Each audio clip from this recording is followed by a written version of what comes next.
India മുന്നണി തകർച്ചയുടെ വക്കിലോ ചർച്ച തുടരുകയാണ്. ശ്രീ വസന്ത് തെങ്ങുംപള്ളി, ഇന്ത്യ മുന്നണിയിൽ അസ്വാരസ്യങ്ങൾ ഇങ്ങനെ ഏറുകയാണ്. പലപ്പോഴും കോൺഗ്രസിനാണ് പഴി കേൾക്കേണ്ടി വരുന്നത്. കാരണം മമതാ ബാനർജി കോൺഗ്രസിന്റെ കൂടെ ഇല്ല, കോൺഗ്രസുമായി കൈകോർക്കാൻ തയ്യാറല്ല എന്ന് പറഞ്ഞു കഴിഞ്ഞു. പഞ്ചാബിലെ സ്ഥിതി AAP-യുമായിട്ടുള്ള ബന്ധവും അങ്ങനെ തന്നെയാണ്. എന്തായാലും കോൺഗ്രസ് ഒരല്പം ദുർബലമാകുന്ന കാഴ്ച കാണുമ്പോൾ ഇന്ത്യ മുന്നണിക്ക് വേണ്ടി കോൺഗ്രസിന്റെ ഒരു നിലപാട് എങ്ങനെയായിരിക്കും, പ്രത്യേകിച്ച് ഈ സീറ്റ് വിഭജന ചർച്ചകളൊക്കെ വരുമ്പോൾ?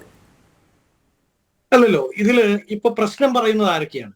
ഒന്ന് നോക്കൂ. ഒന്ന് പഞ്ചാബിൽ ആം ആദ്മി പാർട്ടി, അവിടെ കേരളത്തിൽ CPM വേഴ്സസ് കോൺഗ്രസ്, അതുപോലെ തന്നെയാണ് പഞ്ചാബിലെ അവസ്ഥ. അവിടെ ഒന്നാമത്തെ കക്ഷി, അതായത് ഭരണത്തിൽ ഇരിക്കുന്ന കക്ഷി, ആ കക്ഷി ആം ആദ്മി പാർട്ടിയാണ്. അവർ ആരെ പരാജയപ്പെടുത്തിയാണ് അധികാരത്തിൽ വന്നത്? അവർ കോൺഗ്രസിനെ പരാജയപ്പെടുത്തിയാണ് അധികാരത്തിൽ വന്നത്. അവിടെ പ്രതിപക്ഷത്തിരിക്കുന്ന പാർട്ടി കോൺഗ്രസ് ആണ്. അവിടെ ലോക്സഭാ തെരഞ്ഞെടുപ്പിൽ കോൺഗ്രസും ആം ആദ്മി പാർട്ടിയും കൂടി ഒരു സഖ്യമുണ്ടായാൽ മൂന്നാം സ്ഥാനത്ത് ഇപ്പോൾ നിൽക്കുന്ന BJP സ്വാഭാവികമായി രണ്ടാം സ്ഥാനത്ത് വരും. അപ്പൊ അവിടെ ഒരു സഖ്യത്തിന്റെ ആവശ്യമില്ല. അതാണ് ആം ആദ്മി പാർട്ടി പറഞ്ഞതിന്റെ അകത്തെ ഒരു പൊളിറ്റിക്സ് എന്നാണ് ഞാൻ മനസ്സിലാക്കുന്നത്. അതിൽ വലിയ പ്രശ്നമില്ല. രണ്ട്, ഇപ്പൊ പറയുന്ന ഇന്ത്യ മുന്നണിയിൽ നിന്ന് വിട്ടുപോയ നിതീഷ് കുമാറിന്റെ കാര്യമാണ്. നിതീഷ് കുമാർ ഇന്ത്യ മുന്നണിയിലേക്ക് വന്നത് എന്ന് നമുക്കറിയാലോ. നിതീഷ് കുമാറിന്റെ ചാട്ടങ്ങൾ, ആ ചാട്ടങ്ങൾ മാത്രം ഒരു ബുക്ക് എഴുതിയാൽ, ഞാനൊരു ബുക്ക് എഴുതി പബ്ലിഷ് ചെയ്ത ആളാണ്. ഞാൻ ഇന്ന് നാളെ പ്രിപ്പയർ ചെയ്യാണ് നിതീഷ് കുമാറിന്റെ ചാട്ടങ്ങൾ എന്ന് പറഞ്ഞൊരു ബുക്ക് എഴുതിയാൽ 1000 പേജ് വരും. 2014 BJP പിന്തുണയോടുകൂടിയാണ് നിതീഷ് അവിടെ മുഖ്യമന്ത്രിയാവുന്നത്. JDU-യിലെ ആഭ്യന്തര പ്രശ്നം എന്ന് പറഞ്ഞുകൊണ്ട് 2015 RJD വിട്ട് കോൺഗ്രസ് പാളയത്തിലെത്തി നിതീഷ്.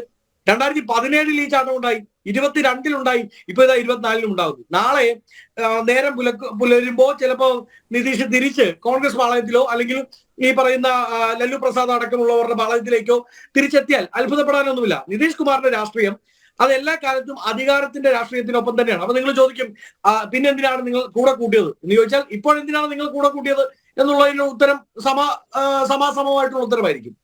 അപ്പോ നിതീഷ് കുമാർ പ്രതീക്ഷിച്ചിരുന്നത് ഇന്ത്യ മുന്നണിയിൽ വരിക, അങ്ങനെ സ്വാഭാവികമായും BJP പാളയത്തിൽ നിന്നാൽ, BJP മുന്നണിയിൽ നിന്നാൽ അദ്ദേഹത്തിന് മുഖ്യമന്ത്രി പദം നീട്ടിക്കൊണ്ടു പോകാൻ സാധിക്കുമായിരുന്നില്ല, പ്രധാനമന്ത്രി പദത്തിലേക്ക് ഒരിക്കലും എത്താൻ സാധിക്കുകയില്ല. പക്ഷെ ഇന്ത്യ മുന്നണിയിലേക്ക് വരിക, കോൺഗ്രസിന്റെ ഒരു സ്റ്റേറ്റ്മെന്റ് ഉണ്ട്, പ്രധാനമന്ത്രി പദത്തിന് കോൺഗ്രസിന് യാതൊരു ഡിമാൻഡും ഇല്ല എന്ന് മനസ്സിലാക്കിയപ്പോൾ അത് സഖ്യകക്ഷികളിൽ ആർക്കെങ്കിലും കിട്ടാൻ സാധ്യതയുണ്ട്. അങ്ങനെ വരുമ്പോൾ ഇന്ത്യ മുന്നണിയുടെ ലീഡർഷിപ്പ് ഏറ്റെടുത്തുകൊണ്ട് പ്രധാനമന്ത്രി ആവുക എന്നുള്ള ലക്ഷ്യമായിരുന്നു നിതീഷിന് ഉണ്ടായിരുന്നത്. പക്ഷേ ഇന്ത്യ മുന്നണിയുടെ കൺവീനർ സ്ഥാനത്തേക്ക് അദ്ദേഹം വരണമെന്ന് ആഗ്രഹിച്ചു. അത് സാധ്യമല്ല എന്നുള്ള നിലപാട് കോൺഗ്രസ് സ്വീകരിച്ചു, മറ്റു പാർട്ടികൾ സ്വീകരിച്ചു. അത് ശരിയായിരുന്നു എന്നാണല്ലോ ഇപ്പൊ തെളിയിക്കപ്പെടുന്നത്. അപ്പോ അദ്ദേഹത്തിന് മനസ്സിലായി ഇന്ത്യൻ പ്രധാനമന്ത്രി പദം എന്നുള്ളത് ഇന്ത്യ മുന്നണിയുടെ കൂടെ നിന്നാൽ സാധ്യമല്ല. അപ്പൊ ഇപ്പൊ കയ്യിലുള്ള മുഖ്യമന്ത്രി പദം അത് ലല്ലു പ്രസാദ് യാദവിന്റെ പാർട്ടിക്ക് മാറിക്കൊടുക്കേണ്ടതാണ് എഗ്രിമെന്റ് പ്രകാരം. അത് ആ പാർട്ടിയുടെ നേതാവ് ശ്രീ സലിം മടവൂർ ഇവിടെ ഉണ്ടല്ലോ.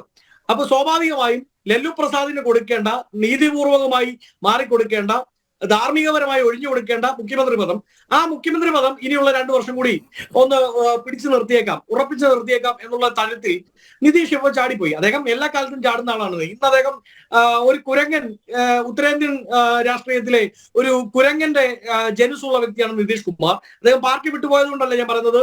അദ്ദേഹം ഇന്ത്യ മുന്നണിയിലേക്ക് വന്നപ്പോൾ അദ്ദേഹത്തിന്റെ സഖ്യവുമായി ബന്ധപ്പെട്ട ചർച്ചയിൽ, എനിക്കൊന്ന് മീഡിയ വണ്ണിലാണെന്ന് തോന്നുന്നു, ആർക്കീവ്സ് എടുത്ത് നോക്കിയാൽ കാണാം, അന്നും ഞാൻ ഇതേ വാക്ക് തന്നെയാണ് പറഞ്ഞത്. അദ്ദേഹം ഉത്തരേന്ത്യൻ രാഷ്ട്രീയത്തിലെ ഒരു കുരങ്ങന്റെ ജൻസുള്ള പൊളിറ്റീഷ്യനാണ്. ഇന്ന് അദ്ദേഹം പ്ലാവിലാണ് ഇരിക്കുന്നതെങ്കിൽ നാളെ മാവിൽ പോകും, നാളെ കഴിഞ്ഞ് അദ്ദേഹം കശുമാവിൽ പോകും. അത് അദ്ദേഹത്തിന്റെ രാഷ്ട്രീയത്തിന്റെ ഭാഗമാണ്. അപ്പൊ അത് വലിയ കാര്യമായിട്ട് കാണണ്ട. അവിടെ ഈ തവണ ബെനിഫിറ്റ് ഉണ്ടാക്കാൻ പോകുന്നത് ശ്രീ തേജസ്വി യാദവിന്റെ നേതൃത്വത്തിൽ ലല്ലു പ്രസാദ് യാദവും തേജസ്വിയും അടങ്ങുന്ന, തേജസ്വി എന്ന് പറയുന്ന ഒരു കറുത്ത കുതിര ഈ പ്രാവശ്യം ബീഹാറിൽ ലോക്സഭാ തെരഞ്ഞെടുപ്പിൽ ഉണ്ടാക്കാൻ പോകുന്ന, ഞാൻ ഒരു കോൺഗ്രസ്മാൻ ആണെങ്കിൽ പോലും ഞാൻ പറയാൻ പോവുകയാണ്, ഈ പറയുന്ന തേജസ്വി യാദവ് ഒരു കറുത്ത കുതിരയായി ഈ തെരഞ്ഞെടുപ്പിൽ മാറും. ആ ലോക്സഭാ തെരഞ്ഞെടുപ്പ് കഴിയുമ്പോൾ നിങ്ങൾക്ക് മനസ്സിലാകാൻ പോകും. അതുകൊണ്ട് ബീഹാറിൽ നിതീഷ് കുമാറിന്റെ അവസാനത്തെ പെട്ടിയിലെ ആണിയാണ് ഇന്ന് നിതീഷ് അടിച്ചിട്ട് പോയിരിക്കുന്നത് എന്നുള്ളതാണ്. അത് 2024 തെരഞ്ഞെടുപ്പിന് ശേഷം നിങ്ങൾക്ക് വളരെ കൃത്യമായി മനസ്സിലാവും. വേറെ എവിടെ മാറ്റങ്ങൾ സംഭവിച്ചില്ലെങ്കിലും ബീഹാറിൽ തേജസ്വി യാദവ് അടങ്ങുന്നവർ നിതീഷിന്റെ അന്ത്യകുദാശ അത് ഈ തെരഞ്ഞെടുപ്പോട് കൂടി പൂർത്തിയാക്കും. ഒന്ന്. ഇനി അടുത്തത് ബംഗാളിൽ മമതയുമായിട്ടുള്ള പ്രശ്നം, അതാണല്ലോ നിങ്ങൾ പറഞ്ഞുകൊണ്ടിരിക്കുന്നത്. അവിടെയുള്ള ഇഷ്യൂ അവിടുത്തെ PCC-യുമായി ബന്ധപ്പെട്ട ഇഷ്യൂസ് ആണ്. അവിടെ PCC-യിൽ ആരാണുള്ളത്? അധിർ രഞ്ജൻ ചൗധരിയാണ്. അധിർ രഞ്ജൻ ചൗധരിയും മമതാ ബാനർജിയും യൂത്ത് കോൺഗ്രസിന്റെ അഖിലേന്ത്യാ കമ്മിറ്റിയിൽ ഒരുമിച്ചുണ്ടായിരുന്നവരാണ്. 2 ജനറൽ സെക്രട്ടറിമാരായിരുന്നു. മമത അഖിലേന്ത്യാ കമ്മിറ്റിയുടെ പ്രസിഡന്റ് സ്ഥാനം ആഗ്രഹിച്ചു, ലഭ്യമായില്ല. അവർ പാർട്ടി വിട്ടുപോയി, മറ്റൊരു പാർട്ടി ഉണ്ടാക്കി. ആ കാലം തൊട്ട് BJPക്ക് ഒരിക്കൽ പോലും അവിടെ മമതയെ എതിർക്കേണ്ടതായി വന്നില്ല. ഈ റീസെന്റ് 2019 14 പോലും ശേഷമല്ല, 2019 ശേഷമാണ് അവിടുത്തെ പിക്ചറിൽ BJP വരുന്നത്. അതിനു മുമ്പ് അവിടെ മമതയെ എതിർത്തുകൊണ്ടിരുന്നത് ഇടത് പാർട്ടികളും കോൺഗ്രസുമാണ്. മെയിൻലി കോൺഗ്രസ് തന്നെയായിരുന്നു. ഈ അധിർ രഞ്ജൻ ചൗധരിയുടെ അടക്കം നേതൃത്വത്തിലുള്ള കോൺഗ്രസിന്റെ അവിടുത്തെ PCC മമതയെ ഡയറക്റ്റ് ഫൈറ്റ് ചെയ്ത് നിന്നിരുന്ന ഒരു പാർട്ടിയാണ്. പ്രതിപക്ഷമായി തന്നെ നിലകൊണ്ടിരുന്നവരാണ്. അവർക്ക് പെട്ടെന്ന് ഇതാ വന്നിട്ട് മമതയുടെ കീഴിൽ മമത പറയുന്ന ഇത് മുഴുവൻ കേട്ട് നിൽക്കണമെന്ന് പറഞ്ഞാൽ PCCക്ക് ബുദ്ധിമുട്ട് ഉണ്ടാവും.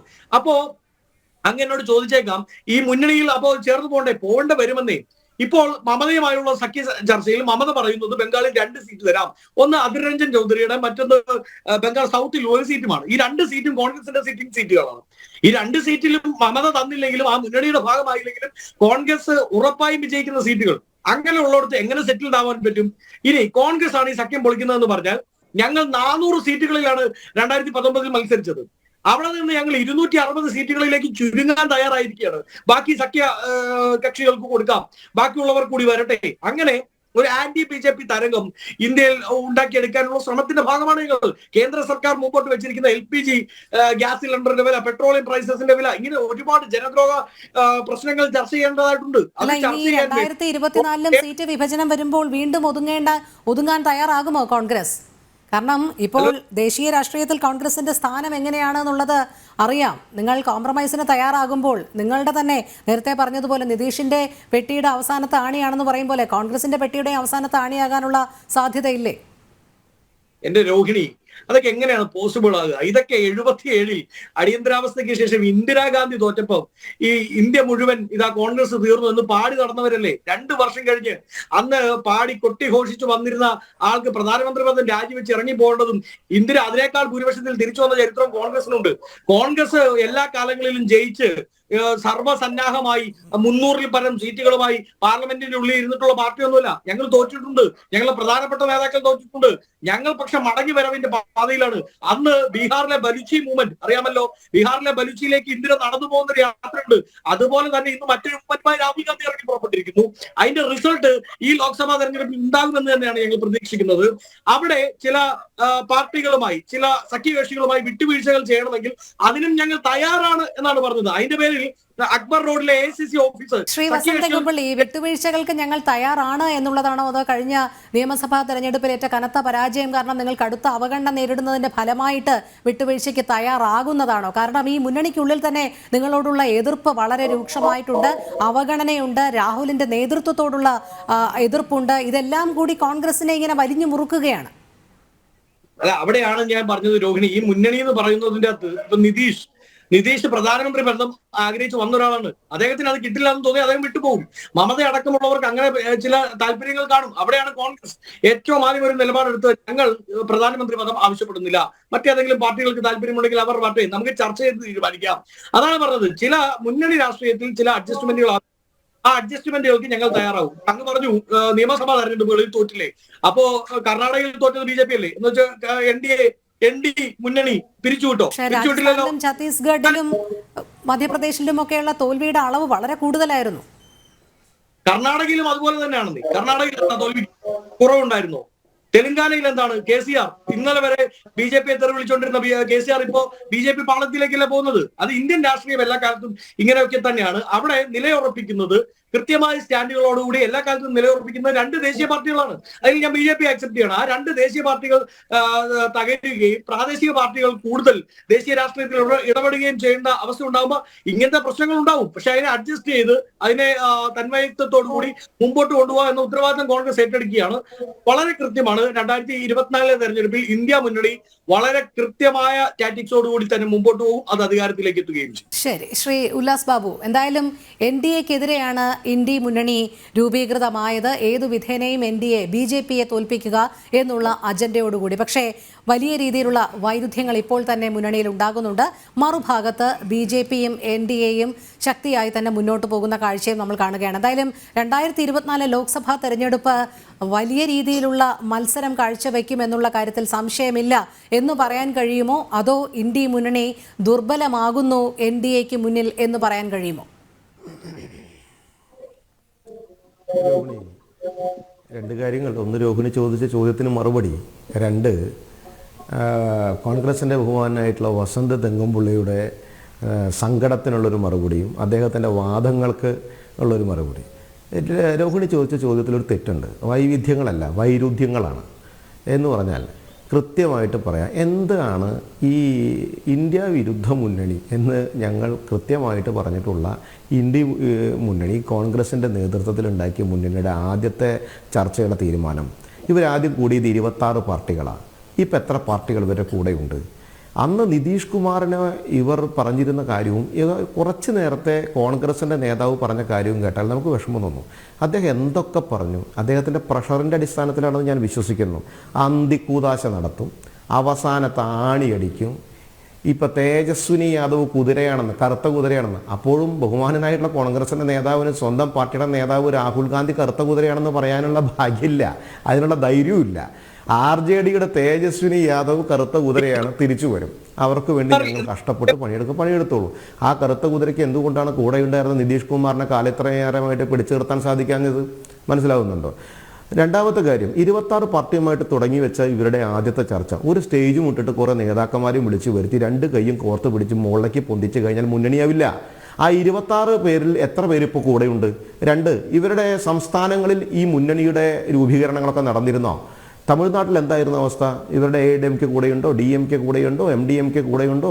കർണാടകയിൽ JDS കൂടെയുണ്ടോ? ഒറീസയിൽ ബിജു പട്നായക് കൂടെയുണ്ടോ?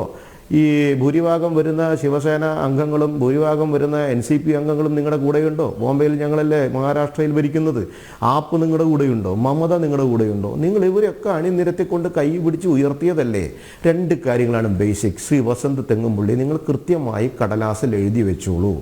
ആദ്യം ഒരു മുന്നണി ഉണ്ടാക്കണമെങ്കിൽ ആ മുന്നണിക്കൊരു കാഴ്ചപ്പാടുണ്ടാകണം, നിലപാടുണ്ടാവണം. ഈ നിലപാടുകളെയും കാഴ്ചപ്പാടുകളെയും വ്യക്തമായിട്ട് നടപ്പിലാക്കാൻ പ്രാപ്തിയുള്ളൊരു നേതാവ് ഉണ്ടാകണം. ആ സംവിധാനം നിങ്ങളുടെ കയ്യിൽ ഇല്ലാത്തത് കൊണ്ടാണെന്നേ ഇത് കൊഴിഞ്ഞു പോകുന്നത്. ആദ്യം തന്നെ കർമ്മി പോയല്ലോ. ഒരു കർമ്മം നടത്തുന്ന സമയത്ത് ഒരു ലീഡ് കർമ്മി ഉണ്ടാവും. അതായിരുന്നു നിതീഷ് കുമാർ. ആ കർമ്മി പോയി, അതുകൊണ്ട് ആ ചടങ്ങും പരാജയപ്പെട്ടു. എന്തെങ്കിലും ജോഡോ യാത്രയൊക്കെ നിർത്തി തിരിച്ചോടി പോയത്? നിങ്ങളുടെ നേതാവിന് പ്രാപ്തിയില്ല സർ, നിങ്ങളുടെ നേതാവിന് നിലപാടില്ല സർ, നിങ്ങളുടെ പാർട്ടിക്ക് ഈ സമൂഹത്തിൽ സ്ഥാനവുമില്ല. നിങ്ങൾ പറഞ്ഞില്ലേ അക്ബർ റോഡ് ഞങ്ങൾ തുറന്നിട്ടിരിക്കുന്നു, ആർക്ക് വേണമെങ്കിൽ വരാം, വിട്ടുവീഴ്ച. അതാണ് നിങ്ങളുടെ അധപതനത്തിന്റെ ലക്ഷണമെന്ന് പറയപ്പെടുന്നത്. ആർക്ക് മുമ്പിലും എന്ത് വിട്ടുവീഴ്ചയും ചെയ്യുന്ന ഗതികേടിലേക്ക് കോൺഗ്രസ് പാർട്ടി എത്തിയെന്ന്. നിങ്ങളുടെ ഇന്ത്യക്ക് ആവശ്യമില്ല. നിങ്ങളെ ആവശ്യമുള്ളത് ആകെ കമ്മ്യൂണിസ്റ്റ് പാർട്ടി നിങ്ങളും കൂടി സഖ്യം ഉണ്ടാക്കിക്കോ. ആ സഖ്യം ചിലപ്പോൾ നിലനിൽക്കും. കാരണം 2 പേര് ഈ ലോകത്തിന് ആവശ്യമില്ലല്ലോ, ഈ നാടിന് ആവശ്യമില്ലല്ലോ. നിങ്ങൾ ഈ നാടിനകത്തെ വികസനത്തിന്റെ പേര് പറയുന്നു, നിങ്ങൾ കുറെ അഴിമതിയുടെ കാര്യം പറയുന്നു, വികസനം നടന്നിട്ടില്ലെന്ന് പറയുന്നു. നമുക്ക് 10 വർഷമായിട്ട് ബഹുമാനനായിട്ടുള്ള ആദരണീയനായിട്ടുള്ള നരേന്ദ്രമോദിയുടെ നേതൃത്വത്തിൽ ഭാരതീയ ജനതാ പാർട്ടി അധികാരത്തിൽ വന്നതിന് ശേഷം ഞങ്ങൾ കൊടുത്തിട്ടുള്ള തെരഞ്ഞെടുപ്പ് വാഗ്ദാനങ്ങൾ അക്കമിട്ടെണ്ണി നിങ്ങൾ ഓരോന്നും സമൂഹത്തിൽ നടപ്പിലാക്കുന്നു. ഞങ്ങൾ അതിന് ഇൻഫ്രാസ്ട്രക്ചർ ഡെവലപ്മെന്റ് ആയിക്കോട്ടെ, സമൂഹത്തിൽ വിവിധ തരത്തിലുള്ള മേഖലകളിൽ നടത്തുന്ന പ്രവർത്തനങ്ങളായിക്കോട്ടെ, ഏത് വികസന കാര്യങ്ങൾ ചെയ്യുന്നുണ്ട് എങ്കിലും കൃത്യമായി ജനങ്ങളെ പഠിച്ചുകൊണ്ട് അവർക്ക് ആവശ്യമായ കാര്യങ്ങൾ നടപ്പിലാക്കി കൊടുക്കുന്നു. ആ കാര്യങ്ങളെ വ്യക്തമാക്കിക്കൊണ്ട് പറഞ്ഞുകൊണ്ടാണ് നടപ്പിലാക്കുന്നത്. അതുകൊണ്ടാണ് ജനം പറഞ്ഞത് നിങ്ങൾ മതി. വിവിധ തെരഞ്ഞെടുപ്പുകളിൽ ജനം ആ കാര്യം വീണ്ടും വീണ്ടും അടിയുറച്ചു പറയുന്നു, നിങ്ങൾ മതി, നിങ്ങൾ മതി എന്ന്. നിങ്ങളുടെ നേതാവ് പരാജയപ്പെടുന്നു, നിങ്ങളുടെ രാഷ്ട്രീയം പരാജയപ്പെടുന്നു, നിങ്ങളുടെ രാഷ്ട്രീയ പാർട്ടി പരാജയപ്പെടുന്നു എന്ന് പറഞ്ഞാൽ ഈ നാടിന് ആവശ്യമില്ലാത്ത ആളുകളാണ് എന്ന് പൊതുസമൂഹം വിലയിരുത്തുന്നതിന്റെ അടിസ്ഥാനത്തിലല്ലേ? അതിന് ഞങ്ങളുടെ മെക്കെട്ട് കയറിയിട്ടോ മറ്റു രാഷ്ട്രീയ നേതാക്കന്മാരുടെ മെക്കെട്ട് കയറിയിട്ടോ കാര്യമില്ല. നിങ്ങളുടെ പാളയത്തിലുള്ള ആളുകളല്ലേ നിങ്ങളുടെ പാളയത്തിന്റെ നേതാവിന് പ്രാപ്തിയില്ലായ്മയുടെ പേരിൽ തിരിച്ച് ഞങ്ങളുടെ ഭാഗത്തേക്ക് വരുന്നത്. അത് ഞങ്ങളുടെ അംഗീകാരമാണ് സർ. അത് നിങ്ങൾ ഞങ്ങളെ മെക്കെട്ട് അല്ലെങ്കിൽ നിതീഷ് കുമാറിന്റെ മെക്കെട്ട് കേട്ട് എന്താ കാര്യം? അദ്ദേഹത്തെ പിടിച്ചു നിർത്താൻ കപ്പാസിറ്റി ഇല്ലാഞ്ഞ് നിങ്ങൾക്കല്ലേ? നിങ്ങളുടെ നിലപാടുകൾ തെറ്റായത് കൊണ്ടല്ലേ? അല്ലല്ല, ആവർത്തിച്ച് ആ പോയിന്റ് പറയാതെ 2014 നിതീഷ് നിങ്ങളെ പാളയത്തിൽ നിന്ന് ചാടിയായിരുന്നു. അപ്പൊ എന്താ പിടിച്ചു നിർത്താൻ? നിങ്ങൾ കൊണ്ടുപോയിക്കോ സാറേ. നിങ്ങൾ ഞങ്ങൾക്ക് ഇതൊക്കെ വ്യക്തമായിട്ട് അറിയായിരുന്നു. കഴിവും പ്രാപ്തിയും വ്യക്തതയും ഇല്ലാത്ത ഒരു രാഷ്ട്രീയ സംവിധാനത്തിന്റെ കൂടെ പോയി അദ്ദേഹത്തിന് കൂടുതൽ നേരം പിടിച്ചു നിൽക്കാൻ സാധിക്കില്ലെന്നും ആ കാലമാകുന്ന സമയത്ത് തിരിച്ചു വരുമെന്നുള്ള ശുഭപ്രതീക്ഷയും വ്യക്തമായിട്ടുള്ള കാഴ്ചപ്പാടും ഞങ്ങൾക്കുള്ളത് കൊണ്ട് തന്നെ സാർ ഞങ്ങൾ മിണ്ടാതിരുന്നത്. അത് ഞങ്ങൾ നടപ്പാക്കിയില്ലേ? ആ സമയത്ത് പിടിച്ചു നിർത്താൻ സാധിക്കാതെ നിങ്ങൾ കരഞ്ഞു പോകുന്നുണ്ടെങ്കിൽ നിങ്ങൾ സാധ്യമാവുള്ളൂ. അല്ല, അങ്ങനെയാണ് ഈ പോയിന്റ് ഞാൻ അക്സെപ്റ്റ് ചെയ്യാം. ഈ പോയിന്റ് ഞാൻ അക്സെപ്റ്റ് ചെയ്യാം ഉല്ലാസേ. 4 തവണ നിതീഷ് BJP പാളയത്തിൽ നിന്ന് ചാടി. നമുക്ക് എങ്ങനെ വേണമെങ്കിൽ ചർച്ച ചെയ്യാനേ. നിങ്ങളൊരു രാഷ്ട്രീയ നേതാവിനെ എന്തെല്ലാം വാക്കുകൾ പറഞ്ഞു, ആന്തരിക നടത്തുന്നു, അവസാന താണി നടിക്കുന്നു, സ്വന്തം പാർട്ടി നന്നാക്കാൻ നോക്ക് സാറേ, എന്നിട്ട് മറ്റുള്ളവരെ കുറ്റം പറ. അവനവൻ മലർന്നു കിടന്ന് മുകളിൽ നോക്കി സ്വന്തം കൂര കറക്റ്റാണോ എന്ന് നോക്ക്, എന്നിട്ട് മറ്റുള്ളവരുടെ കൂര ചോരുന്നുണ്ടോ നോക്ക്.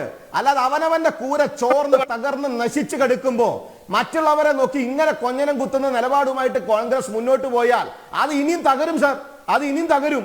നിങ്ങൾക്ക് ഇങ്ങനെ ചർച്ച ചെയ്യാമെന്നല്ലാതെ സ്വന്തം രാഷ്ട്രീയ പാർട്ടി പച്ച തൊടില്ല കോൺഗ്രസ് എന്ന് പറയപ്പെടുന്ന സംവിധാനം. എഴുതി വെച്ചോ പുസ്തകത്തിൽ. ഇന്നത്തെ സമയം, ഇന്നത്തെ ദിവസം, ഇന്നത്തെ നേരത്ത് കൃത്യമായി രാഷ്ട്രീയ പോകുന്നില്ല. അടിയുറച്ച് വ്യക്തമായിട്ട് പറയാം, ഒരു സംശയവും വേണ്ട കാര്യത്തിൽ. പിന്നെ നിതീഷ് 4 തവണയാണ് നിങ്ങളുടെ കൂട്ടത്തിൽ നിന്ന് പോയത്. നിങ്ങൾ ഒരുക്കി കൊടുത്ത വേദി പോയി സത്യപ്രതിജ്ഞ ചെയ്ത് മുഖ്യമന്ത്രിയായി 4 തവണ നിങ്ങളുടെ പാളയത്തിൽ നിന്ന് ചാടിപ്പോയി. 2010 പോയ ആളെ നിങ്ങൾ എന്തിനെടുത്ത് സാർ?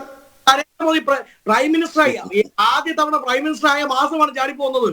അന്ന് നിങ്ങളുടെ ദേശീയ നേതൃത്വത്തിന്റെ പ്രശ്നമല്ല, അന്ന് നിതീഷിന്റെ പ്രശ്നം.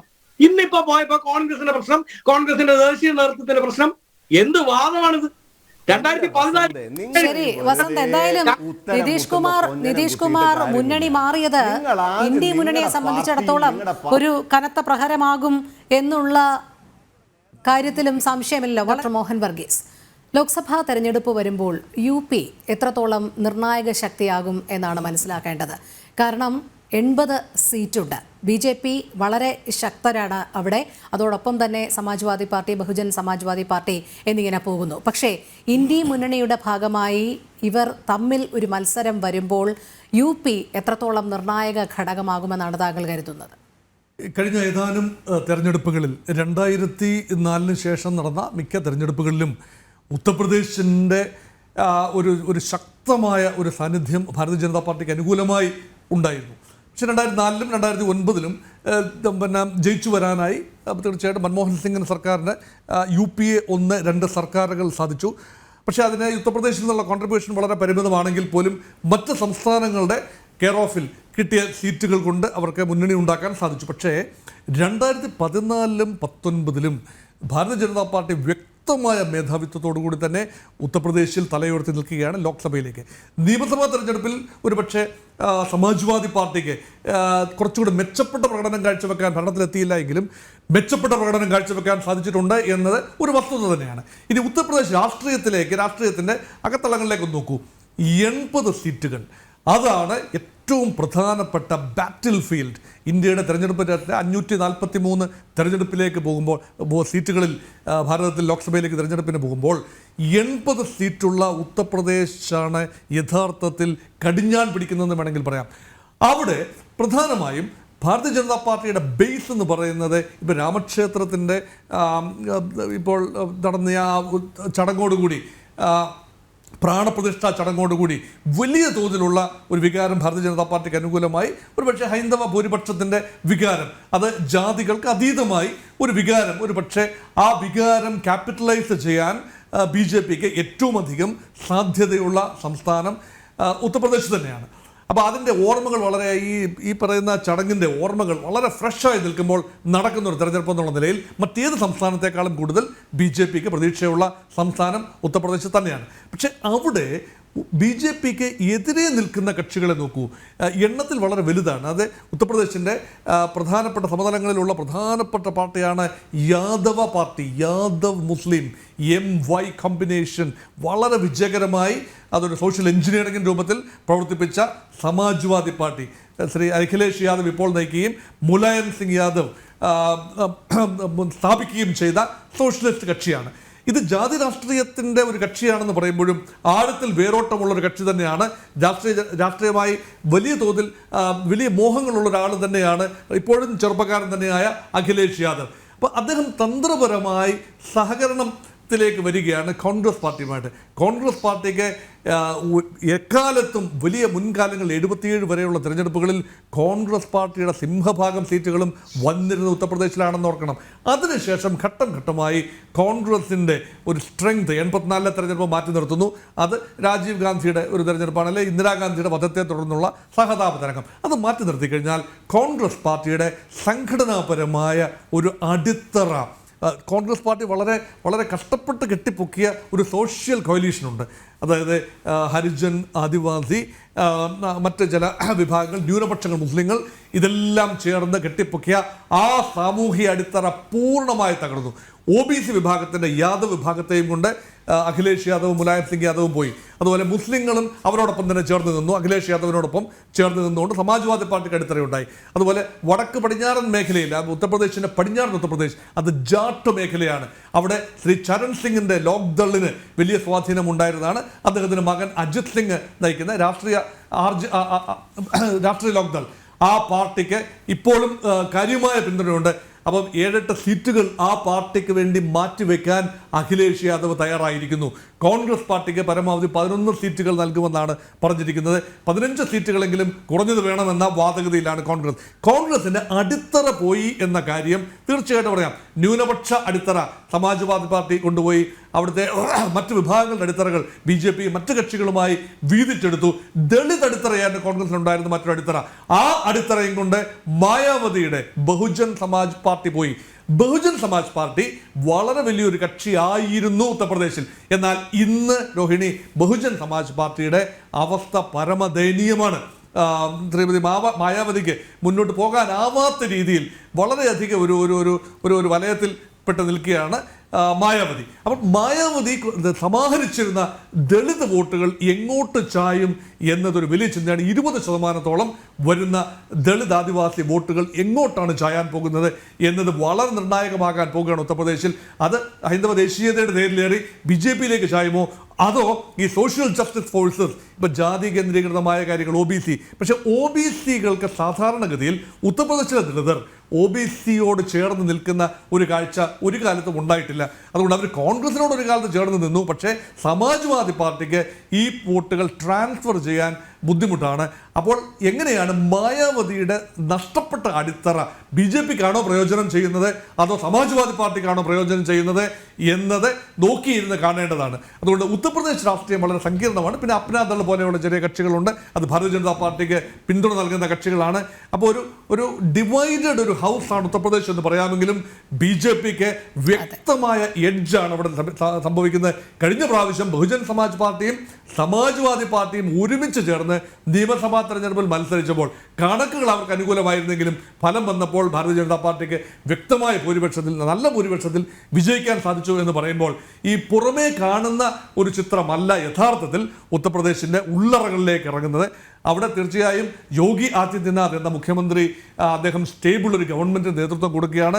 ആ ഗവൺമെൻറ്റിൻ്റെ എതിരെയുള്ള anti incumbency factors പരിമിതമായതുകൊണ്ട് Bharatiya Janata പാർട്ടിക്ക് തീർച്ചയായും ഉത്തർപ്രദേശിൽ ഒരു എഡ്ജുണ്ട് എന്ന് തന്നെയാണ് ഞാൻ വിശ്വസിക്കുന്നത്. അതെ, ശ്രീ സലിം മടവൂർ, സാധാരണ രീതിയിൽ വോട്ടേഴ്സിന് എപ്പോഴും തങ്ങളുടെ നേതാവ് ആരായിരിക്കും എന്നുള്ളൊരു ചിന്തയുണ്ടാകും. അത്തരം നേതാക്കളെ ഇപ്പോൾ നിയമസഭാ തെരഞ്ഞെടുപ്പിലാണെങ്കിൽ മുഖ്യമന്ത്രി സ്ഥാനാർത്ഥി ആരാകും, അല്ലെങ്കിൽ ആരാകാനാണ് സാധ്യത എന്നുള്ളത് എടുത്തുകാട്ടും. അതുപോലെ തന്നെ ലോക്സഭാ തെരഞ്ഞെടുപ്പിൽ പ്രധാനമന്ത്രി സ്ഥാനാർത്ഥി ആരായിരിക്കും, ആരാകും തങ്ങളുടെ പ്രധാനമന്ത്രി എന്നൊക്കെയുള്ള ചില സൂചനകൾ നൽകിക്കൊണ്ട് തന്നെയാണ് മിക്ക തെരഞ്ഞെടുപ്പുകളും നടന്നു വന്നിട്ടുള്ളത്.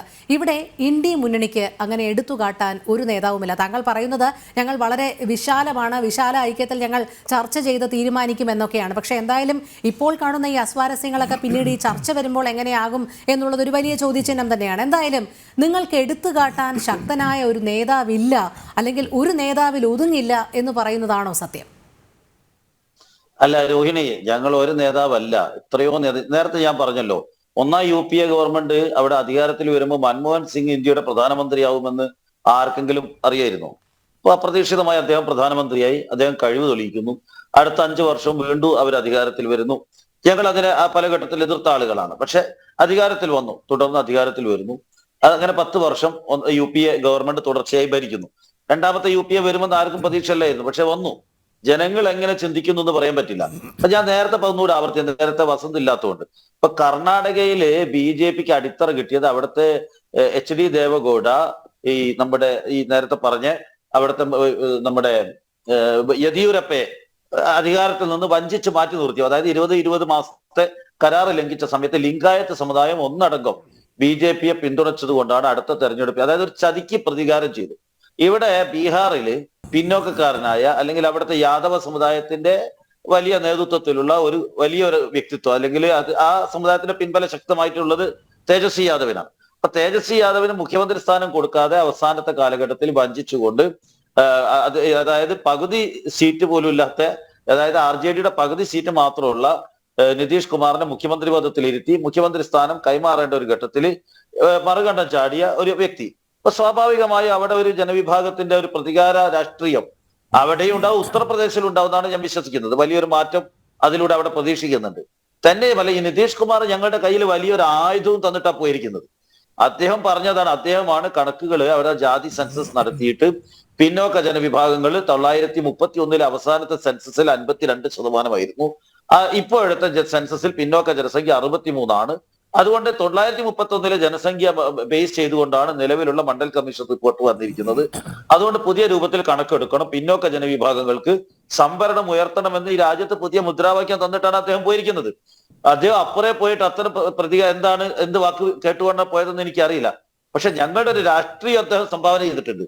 പിന്നോക്ക രാഷ്ട്രീയത്തിൽ ഈ പിന്നോക്ക ജനവിഭാഗങ്ങളുടെ കണക്കെടുക്കാൻ. ഇപ്പൊ ഇന്ന് കോൺഗ്രസ് പ്രഖ്യാപിച്ചു കഴിഞ്ഞ ദിവസം തെലങ്കാനയിൽ ജാതി സെൻസസ് നടത്താൻ പോകുന്നു. അപ്പൊ ഇന്ത്യയിൽ ഈ ജാതി സെൻസസ് നടത്തിക്കൊണ്ട് പിന്നോക്ക ജനവിഭാഗങ്ങളുടെ, അതായത് 63% ഉള്ള ആളുകൾക്ക് 27%, എന്നാൽ ഈ രാജ്യത്തെ മുന്നോക്ക ജനവിഭാഗങ്ങൾക്ക് എനിക്ക് തോന്നുന്നു ഏകദേശം അവരെ കണക്ക് 20% അടുത്താണ്. അവർക്ക് പിന്നെ മുന്നോക്കത്തിലെ സാമ്പത്തിക പിന്നോക്കക്കാർക്കുള്ള സംവരണം 10%, പകുതിയോളം കൊടുക്കുകയാണ്. അപ്പൊ 63% ഉള്ള ആളുകൾക്ക് 27%, 20% ഉള്ള ആളുകൾക്ക് 10% കൊടുക്കുന്ന ഒരു വൈരുദ്ധ്യം ഇവിടെ ഉണ്ട്. അപ്പൊ അത് ഈ രാജ്യത്ത് പുറത്തു കൊണ്ടുവന്നത് നിതീഷ് കുമാറാണ്. അപ്പോ ആ വൈരുദ്ധ്യത്തെ അവിടെ വെച്ചുകൊണ്ടാണ് അദ്ദേഹം പോയിരിക്കുന്നത്. അതുകൊണ്ട് ഈ തെരഞ്ഞെടുപ്പിൽ തീർച്ചയായും ഉത്തരേന്ത്യയിലെ പിന്നോക്ക ജനവിഭാഗങ്ങൾ തങ്ങൾക്ക് നഷ്ടപ്പെട്ട അധികാരത്തിന്റെ പങ്ക് തിരിച്ചു കിട്ടണം, തങ്ങളുടെ യഥാർത്ഥ കണക്ക് പുറത്തുവിടണം. ആ കണക്കിനനുസരിച്ചുകൊണ്ട് സംവരണം വേണം, തങ്ങളെ സമൂഹത്തിന്റെ ധാരയിലേക്ക് അധികാര ശ്രേണിയിലേക്ക് കൊണ്ടുവരണമെന്നുള്ള ഒരു രാഷ്ട്രീയം ഉയർന്നു വരും.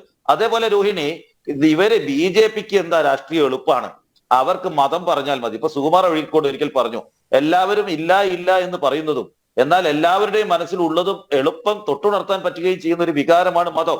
അപ്പൊ ഈ മതത്തെയും വർഗീയത, ഈ വർഗീയതയെ എളുപ്പം തൊട്ടുണർത്താൻ എളുപ്പമാണ്. അതിന് വലിയ സമയമൊന്നും വേണ്ട. BJP അതാണ് ദുരുപയോഗം ചെയ്തത് വർഷങ്ങളായിട്ട്. വർഗീയത ഇപ്പൊ ഏറ്റവും അവസാനം രാമക്ഷേത്രത്തിൽ പോലും അവിടുത്തെ പ്രാണപ്രതിഷ്ഠ, അത് പുരോഹിതന്മാർ ചെയ്യേണ്ട ഒരു പ്രവർത്തനം പോലും ഇന്ത്യയുടെ പ്രധാനമന്ത്രി BJPയുടെ നേതാവ് നേരിട്ട് പോയി ഏറ്റെടുത്തുകൊണ്ട് മതവോട്ടുകൾ സമാഹരിക്കുക എന്നുള്ള ഒരു ലക്ഷ്യത്തോടു കൂടി ആ പ്രവർത്തനം പോലും സ്വയം ഏറ്റെടുക്കുന്ന ഒരു കാലഘട്ടത്തിലൂടെയാണ് നമ്മൾ കടന്നു പോകുന്നത്. അപ്പൊ മതത്തെയും വർഗീയതയും ഉപയോഗിച്ചുകൊണ്ടാണ് ഇവർ ജയിക്കാൻ നോക്കുന്നത്. ഇവർ വർഗീയ കലാപങ്ങൾ ഉണ്ടാക്കിക്കൊണ്ട് അതിൽ നിന്ന് വോട്ട് ധ്രുവീകരിക്കാൻ ശ്രമിക്കുകയാണ്.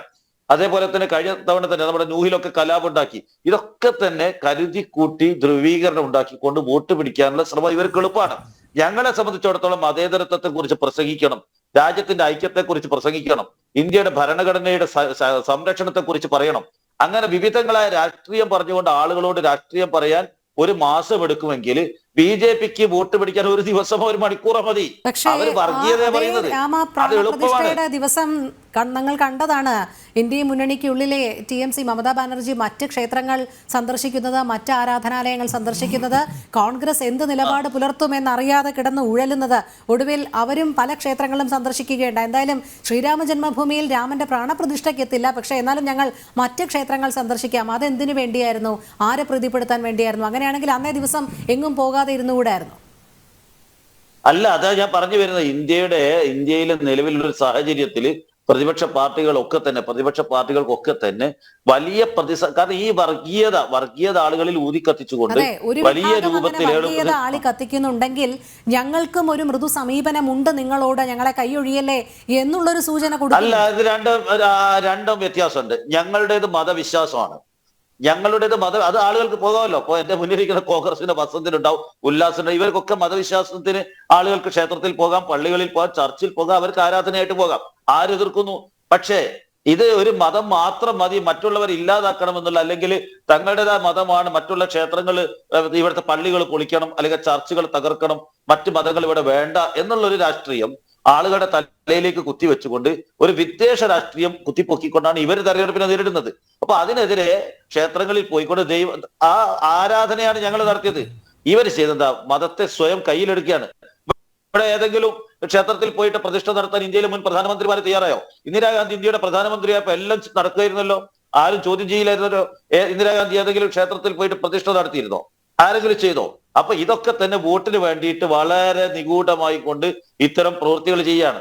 അപ്പൊ അതൊക്കെ ഈ രാജ്യത്തെ ജനങ്ങൾ തിരിച്ചറിയും. കാരണം തങ്ങൾക്കുള്ള ഒരു പവിത്രമായ ക്ഷേത്രത്തില് അത് മതപുരോഹിതന്മാർ പണി പൂർത്തിയായിട്ട് ഇപ്പൊ നമ്മുടെ ശങ്കരാചാര്യന്മാരൊക്കെ പറഞ്ഞിരിക്കുന്നത് പോലെ പണി പൂർത്തിയായ എല്ലാ തത്വങ്ങളും പാലിച്ചുകൊണ്ട് മതപുരോഹിതന്മാർ അവരുടേതായ രീതിയിൽ ചെയ്യേണ്ട ഒരു പ്രവർത്തനം രാഷ്ട്രീയക്കാർ നടത്തിയാൽ അത് എത്ര കണ്ട് ഫലപ്രദമാകുമെന്ന് സംശയമുള്ള മതവിശ്വാസികൾ ഉണ്ടാവും.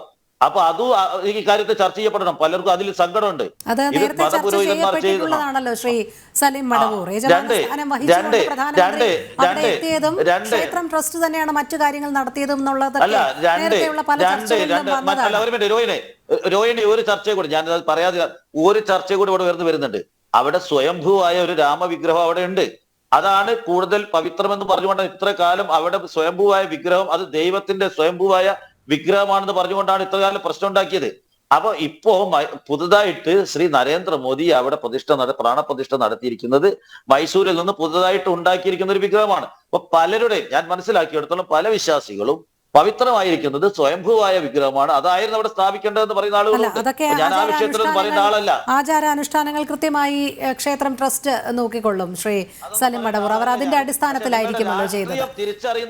താങ്കളിലേക്ക് തിരിച്ചെത്താം ശ്രീ വസന്ത് തെങ്ങുംപള്ളി. ഇപ്പോൾ നമ്മൾ പറഞ്ഞ ഈ ഉത്തരേന്ത്യൻ രാഷ്ട്രീയത്തിൽ നിന്ന് തന്നെ തുടങ്ങാം നമുക്ക്. കാരണം കേരളത്തിൽ നിങ്ങൾക്ക് വളരെ ശക്തമായ ഒരു നിലപാട് സ്വീകരിക്കാൻ കഴിയും. രാമന്റെ പ്രാണപ്രതിഷ്ഠയ്ക്ക് പോകില്ല, ഞങ്ങളുടെ നിലപാട് അതാണ് എന്ന് പറയാം. പക്ഷേ ഉത്തരേന്ത്യയിൽ അത് പറയുമ്പോൾ ഒരല്പം ഭയം ഉണ്ടാകും കോൺഗ്രസിനെ സംബന്ധിച്ചിടത്തോളം. കാരണം വോട്ട് ഏത് രീതിയിൽ തങ്ങൾക്ക് തിരിച്ചടിയാകുമെന്നുള്ള ഭയം. അതുകൊണ്ട് നിലപാടുകൾ ഇങ്ങനെ ഉത്തരേന്ത്യയും തെക്കേ ഇന്ത്യയും എന്നുള്ള രീതിയിൽ മാറ്റിമറിക്കപ്പെടുന്ന ഒരു അവസ്ഥയിലേക്ക് കോൺഗ്രസ് മാറുകയാണ്. അതോടൊപ്പമാണ് ഇത്തരത്തിൽ ഈ ഇന്ത്യ മുന്നണിക്ക് ഉള്ളിലുള്ള മറ്റ് സഖ്യകക്ഷികളെ കൂടി ബോധ്യപ്പെടുത്തി മുന്നോട്ട് പോകേണ്ടുന്ന ഒരു സാഹചര്യത്തിൽ കൂടി എത്തിയിരിക്കുന്നത്. അല്ല, അതിന് ഇന്ത്യയുടെ ചരിത്രത്തോളം തന്നെ പഴക്കമുണ്ട് ആ നിലപാടുകൾക്ക്. കാര്യം എന്താണെന്ന് വെച്ചാൽ എനിക്കൊന്ന് 1700-കളിലാണ് ഇവിടെ ബ്രിട്ടീഷ് ഭരണം ഉണ്ടാകുന്നത്. എന്നാൽ 1887-ലാണ് ആദ്യ സ്വാതന്ത്ര്യ സമരം ഉണ്ടാകുന്നത്. സവർക്കറിന്റെ ഏറ്റവും ആദ്യത്തെ book the first independence war എന്നുള്ളതാണ്. ആ 1857 ഇന്ത്യയിൽ ആദ്യ സ്വാതന്ത്ര്യ സമരം ഉണ്ടാകുന്നത്, അതായത് 150 വർഷങ്ങൾക്കിപ്പുറം സ്വാതന്ത്ര്യ സമരം ഉണ്ടാകുന്നത് ഇവിടുത്തെ ശിപ്പായിമാരായിരുന്നവരുടെ കയ്യിൽ കൊടുക്കുന്ന തോക്കിൽ പശുമാംസവും പശുവിന്റെ പന്നിയുടെ നെയ് ഉപയോഗിച്ചു എന്നുള്ളതാണ്. അത് വളരെ റിലീജിയസ് ആയിട്ടുള്ള ഒരു ഫാക്റ്റ് ആണ്. ഈ രാജ്യത്ത് ആദ്യമായി 100 വർഷത്തോളം അടിമത്തത്തിൽ കിടന്ന ഒരു ജനതയ്ക്ക് അടിമത്തത്തിൽ നിന്ന് വെളിയിലേക്ക് വരണമെന്ന് തോന്നിയത് പോലും ഒരു റിലീജിയസ് മാറ്ററിന്റെ പുറത്താണ്. അതുകൊണ്ട് തന്നെ വളരെ റിലീജിയസ് സെൻസിറ്റീവ് ആയിട്ടുള്ള ഒരു കമ്മ്യൂണിറ്റിയാണ് ഇന്ത്യ. അത് അങ്ങ് കാശ്മീരിൽ തൊട്ട് കന്യാകുമാരി വരെ അങ്ങനെ തന്നെയാണ്. നമ്മൾ ഈ മതേതരത്വ സങ്കല്പം എന്ന് പറയുമ്പോൾ രോഹിണിക്ക് അറിയാമല്ലോ, രോഹിണി മറ്റ് ജനം TV ആങ്കർമാരിൽ നിന്ന് വ്യത്യസ്തമാണെന്നാണ് ഞാൻ മനസ്സിലാക്കുന്നത്. അങ്ങ് സൈഡറാണ് എന്ന് ഞാൻ ഒരിക്കലും വിശ്വസിക്കുന്നില്ല. അങ്ങേക്ക് അറിയാമല്ലോ, മറ്റുള്ള സ്ഥലങ്ങളിലെ സെക്യുലറിസം അല്ല ഇന്ത്യൻ സെക്യുലറിസം. ബാക്കി എല്ലായിടത്തും എക്സെപ്ഷണൽ സെക്യുലറിസമാണ്. അതായത് മതങ്ങളെ ഒരിക്കലും ഭരണത്തിന്റെ സൈഡിലേക്ക് പോലും അടുപ്പിക്കത്തില്ലാത്ത, മതങ്ങൾക്ക് യാതൊരു പങ്കുമില്ലാത്ത സെക്യുലറിസമാണ് കമ്മ്യൂണിസ്റ്റ് രാജ്യങ്ങളിൽ അല്ലെങ്കിൽ മധ്യേഷ്യയിലൊക്കെ നമ്മൾ കാണുന്നത്. പക്ഷെ ഇന്ത്യയുടെ സെക്യുലറിസം അത് നെഹ്റുവിന്റെ കാലം തൊട്ട് ഗാന്ധിയുടെ കാലം തൊട്ട് ഇന്ത്യയുടെ കാലത്തും ഇവൻ ദോ ഇപ്പോൾ പോലും ഇന്ത്യയുടെ സെക്യുലറിസം അത് മതങ്ങൾക്ക് കൂടി ഒരു ഇൻക്ലൂസീവ് ആയിട്ടുള്ള സെക്യുലറിസമാണ്. എല്ലാവരെയും ഒരുമിച്ച് പരിഗണിക്കുന്ന സെക്യുലറിസം. സ്വാഭാവികമായും ഹിന്ദു BJPയുടെ മാത്രമല്ല, രാമൻ BJPയുടെ മാത്രമല്ല എന്ന് പറയാനുള്ള ഉത്തരവാദിത്വം കോൺഗ്രസിനുണ്ടെന്നേ. അത് പറഞ്ഞുകൊണ്ടേയിരിക്കും.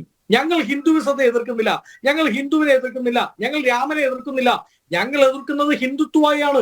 1923 ദ ഹിന്ദുത്വ എന്ന് വലിയ അക്ഷരത്തിൽ എഴുതി വെച്ച പൊളിറ്റിക്കലൈസേഷൻ ഓഫ് ഹിന്ദു എന്ന് 104-ാമത്തെ പേജിൽ 5-ാമത്തെ ഖണ്ഡികയിൽ 6-ാമത്തെ വാക്കിൽ എഴുതി വെച്ചിരിക്കുന്ന സവർക്കറിന്റെ ഇത് ഹിന്ദുത്വ 100 വർഷങ്ങൾക്ക് മുമ്പ്. അത് 2023-ൽ 24-ൽ 100-ാം വർഷത്തിനിപ്പുറത്ത് നിങ്ങൾ, അതായത് RSS പ്രാവർത്തികമാക്കുന്നതിനാണ് കോൺഗ്രസ് എതിർക്കുന്നത്. അത് എതിർത്തുകൊണ്ടേയിരിക്കും. നോക്കൂ, എവിടെയാണ് പ്രശ്നം? ഇപ്പൊ അങ്ങ് ചോദിച്ചുകൊണ്ടാണ് ഞാൻ പറയുന്നത്, എവിടെയാണ് പ്രശ്നം? പാർലമെന്റ് ഉദ്ഘാടനം ചെയ്യുന്നത് സന്യാസിമാർ, ഋഷിവര്യന്മാർ, തെറ്റില്ല, അവർ ആദരിക്കപ്പെടട്ടെ. പക്ഷേ അമ്പലം ഉദ്ഘാടനം ചെയ്യുന്നത് പൊളിറ്റീഷ്യൻസ്. അമ്പലം പ്രധാനമന്ത്രിയും പാർലമെന്റ് ഉദ്ഘാടനം ചെയ്യുന്നത് ആചാര്യന്മാരും ആകുന്നിടത്താണ് പ്രശ്നം.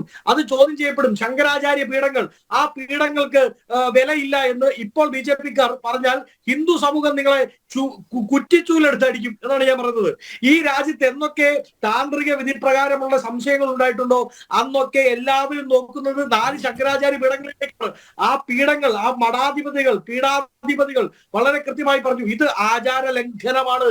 ആചാര ലംഘനമാണെന്ന് പറഞ്ഞ കോൺഗ്രസ് അല്ല, AICC അല്ല, CWC അല്ല, പറഞ്ഞത് ശങ്കരാചാര്യ പീഠങ്ങളാണ്.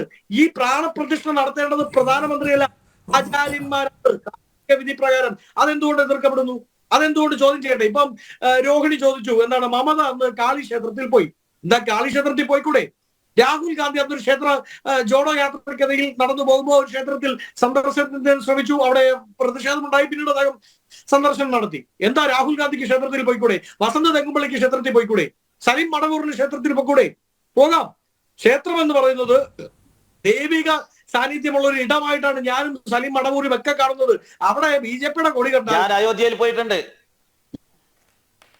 അതെ അതെ, അയോധ്യയിൽ തന്നെ പോയിട്ടുണ്ട്. അതെ. അപ്പോ ഇപ്പൊ ഞാൻ ചോദിക്കട്ടെ രോഹിണി, എന്താണ് രാഹുൽ ഗാന്ധിക്ക് അയോധ്യ പോകൂടെ? എനിക്ക് പോകൂടെ? പോകാം. ഞങ്ങൾ പറഞ്ഞല്ലോ ഒരു കോൺഫ്ലിക്റ്റ് ഉണ്ടായിരുന്നു അയോധ്യയുമായി ബന്ധപ്പെട്ട്. ആ കോൺഫ്ലിക്റ്റ് ഈ പറയുന്ന മസ്ജിദ് പൊളിക്കുന്നതിന് മുമ്പേ തുടങ്ങിയ കോർട്ട് ന്യായാന്യായങ്ങളുണ്ട്, വ്യവഹാരങ്ങളുണ്ട്, കോടതി വ്യവഹാരങ്ങൾ മസ്ജിദ് പൊളിക്കുന്നതിന് മുമ്പേ തുടങ്ങിയാണ്.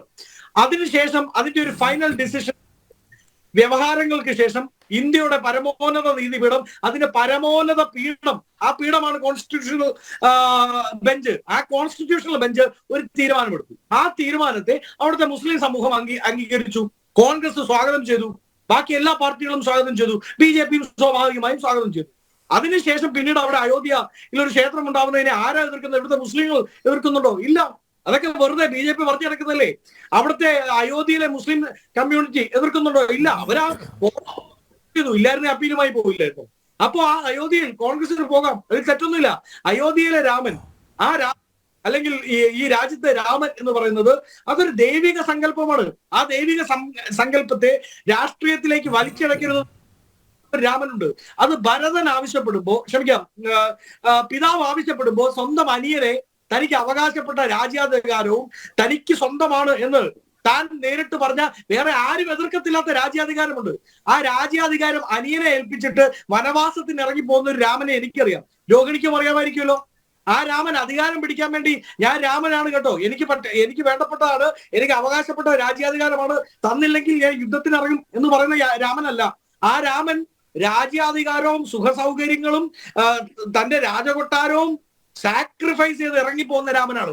ആ രാമന്റെ കൂടെയാണ് ഞാനും കോൺഗ്രസും. അതാണോ ഈ ഞങ്ങളുടെ രാമൻ എന്ന് കോൺഗ്രസ് ഉദ്ദേശിക്കുന്നത്? അവിടെയാണ് പ്രശ്നം. അതായത് അമ്പലത്തിൽ കയറാത്ത BJP-ക്കാർ അമ്പലത്തിന് വേണ്ടി വോട്ട് ചോദിക്കുന്നതാണ് പ്രശ്നം. അതാണ് ഞാൻ പറഞ്ഞത്, നിങ്ങൾക്ക് രാമനെ പരിചയമില്ലേ? രാമനെ പരിചയമുള്ളവർ അത് പറയുമ്പോൾ നിങ്ങൾക്ക് അസഹിഷ്ണുതയോടെ എന്ത് ചെയ്യാൻ പറ്റും?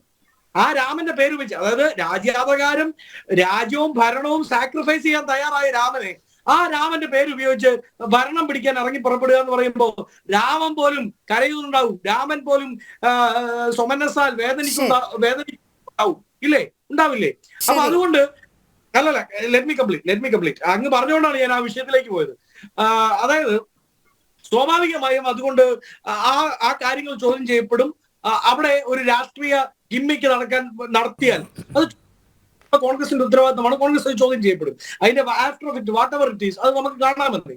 അത് 2024 തെരഞ്ഞെടുപ്പിൽ കാണാം. ഞാൻ പറഞ്ഞല്ലോ, കോൺഗ്രസ് ഇപ്പോൾ നടത്തുന്ന ഏറ്റവും വലിയ പൊളിറ്റിക്കൽ എക്സസൈസ് അത് ജോഡോ യാത്രയാണ്, ഭാരത് ജോഡോ യാത്രയാണ്. അതിൽ യാതൊരുവിധ തർക്കങ്ങളുമില്ല. ആ ജോഡോ യാത്രയുടെ ഫലം 2024 ഉണ്ടാവുമെന്ന് തന്നെയാണ് ഞങ്ങൾ പ്രതീക്ഷിക്കുന്നത്. അത് ഞങ്ങളുടെ ഇന്ദിരാഗാന്ധിയുടെ ബെലിച്ചി മൂവ്മെന്റ് പോലെ ഒരു മൂവ്മെന്റായി മാറിയിട്ടുണ്ട് എന്ന് തന്നെയാണ് ഞങ്ങൾ പ്രതീക്ഷിക്കുന്നത്. അത് ഈ രാജ്യത്തെ എല്ലാവരെയും ഒരുമിച്ച് ചേർത്ത് കൊണ്ടുപോകാനുള്ള ഒരു മൂവ്മെന്റ് ആണ്. ഇപ്പോ മമത പറഞ്ഞു എന്താണ് ജോഡോ യാത്രയിലേക്ക് ക്ഷണിച്ചില്ല എന്ന് പറഞ്ഞു. അപ്പോൾ കോൺഗ്രസിന്റെ അഖിലേന്ത്യാ ജനറൽ സെക്രട്ടറി കൃത്യമായി പറഞ്ഞല്ലോ, AICC പ്രസിഡന്റും ശ്രീ രാഹുൽ ഗാന്ധി നേരിട്ട് കത്ത് മുഖേന അവരെ ക്ഷണിച്ചതാണ്. അപ്പൊ ചിലർക്ക് അധികാരത്തിന്റെ പുറകെ പോകണം. ഞാൻ മമതയെ സ്പെസിഫിക്കലി പറയില്ല. ചിലർക്ക് അധികാരത്തിന്റെ സുഖത്തിലേക്ക് പോകാൻ ഇപ്പൊ 2 വർഷം കൂടി ബാക്കി നിൽക്കുന്ന മുഖ്യമന്ത്രി പദത്തിന് വേണ്ടിയാണ് നിതീഷ് പോയതെന്ന് സാമാന്യ ബോധമുള്ള എല്ലാവർക്കും മനസ്സിലാവും. അത് മനസ്സിലാവില്ല എന്ന് വാശി പിടിക്കുന്നവർക്ക് നമുക്ക് പറ്റില്ല. ആ 2 വർഷത്തെ മുഖ്യമന്ത്രി പദം കഴിഞ്ഞ് നാളെ ഇങ്ങോട്ട് വന്നാൽ 5 വർഷത്തെ കിട്ടും എന്ന് തോന്നിയ നിതീഷ് വരും. പക്ഷെ അങ്ങനെ വരുമ്പോൾ ഇനി ACC ഓഫീസും അവിടുത്തെ PCC ഓഫീസും അടച്ചിടാൻ തന്നെയാണ് ഞങ്ങളുടെ തീരുമാനം. ഇപ്പൊ നേരത്തെ ഉല്ലാസ് പറഞ്ഞതുപോലെ ഞാൻ അദ്ദേഹത്തോട് ചോദിച്ചപ്പോൾ അദ്ദേഹം അപ്പോൾ ഉത്തരം പറഞ്ഞില്ല. ഉല്ലാസ് പറയുകയാണ്, എന്താണ് പറഞ്ഞത്? നിതീഷ് കുമാർ പോയത് കോൺഗ്രസിന്റെ പിടിപ്പ് കേടാണ്, ദേശീയ നേതൃത്വത്തിന്റെ പിടിപ്പ് കേടാണ്, ഹൈക്കമാൻഡിന്റെ പിടിപ്പ് കേടാണ്, രാഹുൽ ഗാന്ധിയുടെ പിടിപ്പ് കേടാണ്. ഞാൻ ചോദിക്കട്ടെ, അല്ലല്ല ഒരു മിനിറ്റ് 10 സെക്കൻഡ് ഉള്ളൂ രോഹിണി. അതായത് 2014 BJP മുഖ്യമന്ത്രി ആകുമ്പോഴാണ് ഇരിക്കുമ്പോഴാണ് നിങ്ങളുടെ AICC ഹൈക്കമാൻഡ് ഒന്നും ഞാൻ പറഞ്ഞിട്ടില്ല, വെറുതെ പറയണ്ട. അങ്ങ് യൂട്യൂബിൽ അവസാനം ഈ ചർച്ച എടുത്ത് നോക്കിയാൽ മതി. അങ്ങ് പറഞ്ഞു കോൺഗ്രസ് നേതൃത്വത്തിന് AICC ഹൈക്കമാൻഡിന്റെ കാര്യം പറയണം. അതല്ല കോൺഗ്രസിനാണ്, അല്ലെന്നേ രാഹുൽ ഗാന്ധി AICC ഹൈക്കമാൻഡ് ഞാൻ ഒരു പദം ഉപയോഗിച്ചിട്ടുണ്ട്. എന്റെ പൊന്ന് തെങ്ങുമ്പോൾ ഞാൻ ഈ പണി അങ്ങ് നിർത്തി പോവാ. എന്ത് ഉല്ലാസേ അങ്ങ് പദം പറഞ്ഞല്ല ഞാൻ പറയുന്നത്. അങ്ങത് രാഹുൽ ഗാന്ധിക്ക് നേരെ പ്രാപ്തിയില്ലാത്ത AICC ഹൈക്കമാൻഡിനൊന്നും ഞാൻ പറയാറില്ല. ശരി, നമുക്ക് ചർച്ചയിലേക്ക് എത്താം. എന്തായാലും രണ്ടുപേരുടെയും ശബ്ദ സംപ്രേഷണത്തിൽ ചില സാങ്കേതിക തടസ്സങ്ങൾ നേരിടുന്നുണ്ട്, പൂർത്തീകരിക്കാൻ കഴിയുന്നില്ല, കേൾക്കാനും സാധിക്കുന്നില്ല. വളരെ പെട്ടെന്ന് തന്നെ തിരികെ എത്താം ഇടവേളയ്ക്ക് ശേഷം.